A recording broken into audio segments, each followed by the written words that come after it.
گردن میں رہے دور کا ڈورا تیرا۔ اب غوث اعظم کی بارگاہ میں ہم اور آپ اگر اپنے زمین عقیدت کو کھم کرنے والے ہیں، اس سے محبت کرنے والے ہیں، تو یاد رکھو مسلمانوں ہم کہیں مارے نہیں جائیں گے، ہم کہیں پریشان نہیں ہوں گے۔ تو یہ نصیبے کی بات ہے کہ ہم سلسلے قادریہ میں داخل ہیں، سلسلے قادریہ سے وابستہ ہے۔ وہی کے ماں کہتے ہیں قادری کر قادری، قادریوں میں اٹھا قدر عبدالقادر قدر نما کے واسطے۔ تو حضور غوث پاک کی شان کا عالم یہ ہے، جو حضور غوث پاک کے غلام ہیں وہ کہیں بھی رہیں وہ مارے نہیں جائیں گے۔ آپ کہو کہ آپ یہ کیسے کہہ رہے ہو؟ جو غوث اعظم کا غلام ہے وہ کہیں پریشان نہیں ہوگا، وہ کہیں مارا نہیں جائے گا۔ تو میں کہوں گا حضور غوث پاک کو فرماتے ہیں کہ میرا مرید اس وقت تک نہیں مر سکتا ہے، اسے موت اس وقت تک نہیں آ سکتی ہے جب تک اسے توبہ نصیب نہ ہو جائے، جب تک وہ توبہ نہ کر لے۔ تو پتہ چلا جو غوث اعظم کا غلام ہے، جو غوث اعظم کا مرید ہے، اس پہ غوث اعظم کا کرم ہے،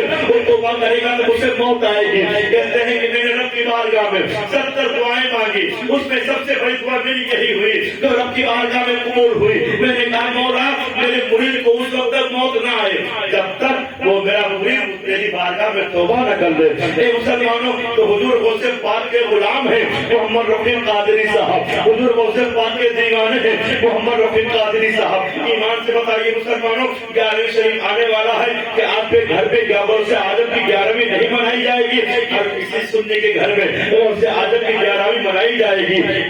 تو قادر مولا آپ کے دعاؤں کے صدقے میری حاضری وہاں ہوئی ہے، اور اب انشاءاللہ علامہ عبید الرحمان صاحب کی والدہ ان کے بڑے بھائی مفتی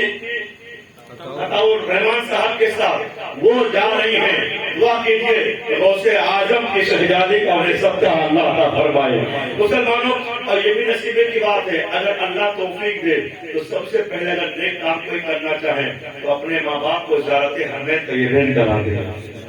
اگر ہو سکے تو اپنے والد کو غوث پاک کی بارگاہ میں حاضری بھی دلا دے۔ اور وہاں اگر کوئی جاتا ہے تو غوث پاک کی بارگاہ میں حاضری تو ہوتی ہے،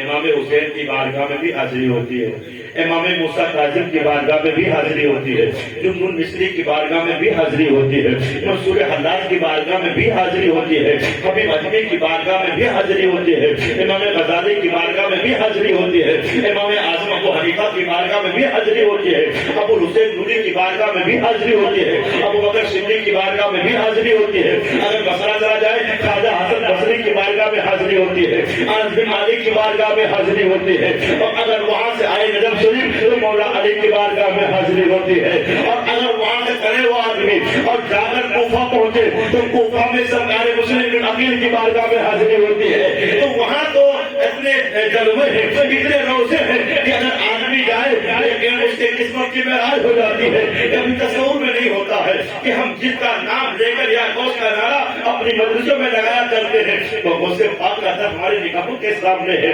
مسلمانوں، میں عرض کر رہا تھا غوث پاک رضی اللہ تعالیٰ عنہ کے مرید کی شان الگ ہوتی ہے، ارے غوث پاک کے ماننے والوں کی بھی شان الگ ہوتی ہے۔ میرے شیخ صاحب اوقات ارشاد فرماتے ہیں، شیخ صاحب اوقات کہتے ہیں کہ میں اگر پورم میں رہوں اور میں اگر پشچم میں رہوں اور میرا مرید اگر مشرق میں رہے، پورم میں رہے اور دستگیری کے لیے پکارے تو اس کے دستگیری کے لیے ہم حاضر ہو جائیں۔ ایک بری بیان کی ہے غوث اعظم نے کہ اگر وہاں جہاں سورج ڈوبتا ہے وہاں رہے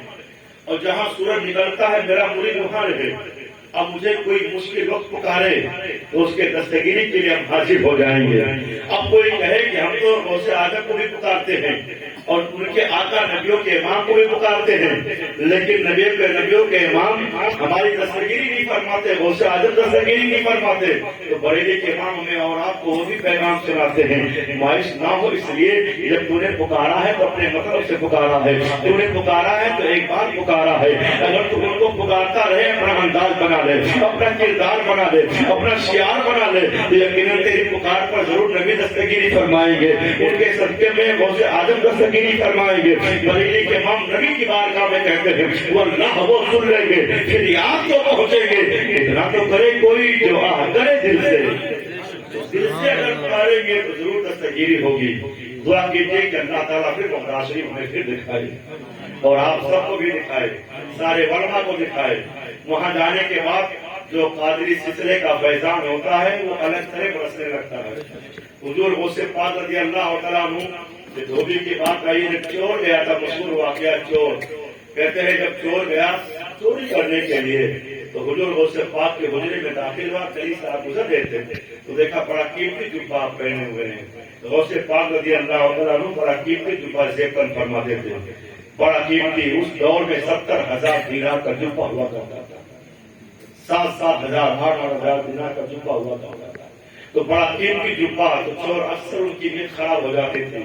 تو ایک بار ایک چور دیکھا تو اس نے کہا بڑا قیمتی جبہ اگر ہاتھ لگ گیا تو بڑا مال آ جائے گا، یہ سوچ کر پیچھے ہو لیا، حجرے میں آپ داخل ہوئے، پیچھے سے یہ بھی داخل ہوا، آپ نے جبہ شریف نکالا، اس کے بعد آپ نے جبہ شریف اپنے حجرے میں رکھا، باہر نکلے، اتنے میں چور جبے کو اٹھایا باہر نکلنے لگا، لیکن کیا دیکھتا ہے کہ جبہ تو پا گیا ہوں لیکن دروازہ نہیں ملا ہے، دروازہ نہیں ملا، پریشان ہے، دروازہ نہیں پا رہا ہے، بار بار ادھر ادھر گھوم رہا ہے، پریشانی کے عالم میں یہ دروازہ نہیں پایا، پھر اٹھا کے جبہ ٹانگ گیا، پھر دروازہ نظر آ گیا، پھر جب دروازہ نظر آیا پھر نیت خراب ہوئی، کیونکہ جو چور ہوتا ہے نا اس کی نیت بار بار خراب ہوتی ہے، تو کہتے ہیں پھر نیت خراب ہوئی، پھر جبہ اتارا، پھر دروازہ بھول گیا، اسی کمرے میں دروازہ نہیں مل رہا ہے، یہی ہمیں اور آپ کو معلوم ہو گیا، جس پہ غوث اعظم کی مار پڑ جاتی ہے اسی دنیا میں اندھا ہو جاتا ہے، اور جس پہ کرم ہوتا ہے اس دنیا میں کامیاب ہو جاتا ہے۔ اب وہ چور پریشان ہے، پھر نہیں پارا، پھر جبہ ٹانگا، پھر بینائی آ گئی، پھر دروازہ سامنے موجود ہے، یہ سوچا لاؤ جبہ اتارے، اتنے میں آپ کی بارگاہ میں خضر علیہ السلام پہنچتے ہیں، کہتے ہیں اے شیخ عبد القادر جیلانی فلاں علاقے کے ابدال کا وصال ہو گیا ہے، آپ وہاں کسی کا انتظام فرما دیں، آپ نے فرمایا صبح انتظام کر دیا جائے گا، تو انہوں نے کہا کہ اگر صبح تک وہ علاقہ برباد ہو گیا، تباہ ہو گیا، تو اب اس سے معلوم یہ ہوا کہ ہر علاقے کے ابدال قطب موجود ہیں، نظام الہی چلانے والے وہی لوگ ہیں، اللہ کریم نے ہر علاقے میں قطب کو مقرر فرما دیا ہے، اور جب کسی قطب کا وصال ہوتا ہے تو اس میں درجے، اس میں سے ان کو درجہ مل جاتا ہے، پھر ان کو درجہ مل جاتا ہے، تو حضور غوث پاک رضی اللہ تعالیٰ عنہ کی بارگاہ میں جب انہوں نے کہا صبح تک علاقہ ہلاک ہو گیا تب کون ذمہ دار ہوگا، حضور غوث پاک نے فرمایا جاؤ ہمارے حجرے میں ایک ابدال موجود ہے، انہیں کو لے کر چلے جاؤ۔ اب سرکار خضر علیہ السلام کیا نہیں جانتے تھے کہ یہاں چور آیا ہوا ہے، وہ بھی اللہ کے مقرر بندے ہیں، انہیں خوب معلوم تھا، اور کیا غوث پاک کو نہیں معلوم تھا کہ ہمارے کمرے میں جو آیا ہوا ہے ابدال نہیں چور ہے، لیکن مسلمانوں اولیاء جس پہ بھی نظریں اٹھا دیتے ہیں اس کو بے لائق تعظیم بنا دیتے ہیں،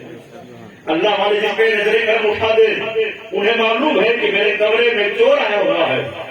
لیکن کرم دیکھیے کیونکہ حجرے میں داخل ہو گیا، اور جب کپڑے کی جو مس بات آئی تھی نا، کیونکہ آپ کے جبے سے ان کا ہاتھ بس ہو گیا، ان کا نصیبہ بیدار ہو گیا، کپڑے سے ہاتھ مس ہوا ہے، نصیبہ بیدار ہوا ہے، اس لیے کہ یہ غوث پاک کے پاک جسم سے لگنے والا کپڑا ہے تو جو اس کو چھو لیتا ہے وہ بیدار ہو جاتا ہے، تو حضور غوث پاک رضی اللہ تعالیٰ عنہ نے کہا، سرکار خضر نے کہا ہے فلاں ابدال چلیے میرے ساتھ، آپ کو غوث پاک نے فلاں علاقے کے ذریعے بھیجا ہے،